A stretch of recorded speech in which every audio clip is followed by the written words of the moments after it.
మానవ సంబంధాలు చాలా సున్నితమైనవి. ఉదాహరణకు సన్నజాజి తీగ నుండి మనం పువ్వులు ఎంత జాగ్రత్తగా కోస్తున్నా కొమ్మలు విరిగిపోతూ ఉంటాయి. అంత సున్నితంగా ఉంటాయి అవి.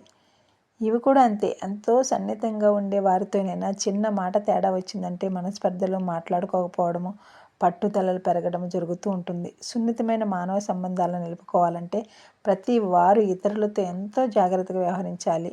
మానవ సంబంధాలు కొనసాగించాలి అంటే ఎదుటివారిలోని బలహీనతలను భరించగల సహనము, చక్కని మాట తీరు, ప్రేమించే హృదయము ముఖ్యము.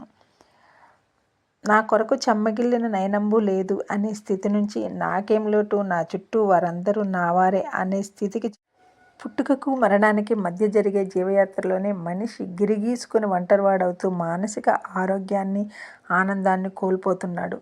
మనిషికి తోడు మనిషే, యంత్రాలు కావు. భార్యతో భర్త, భర్తతో భార్య, పిల్లలతో తల్లిదండ్రులు అందరూ కలిసి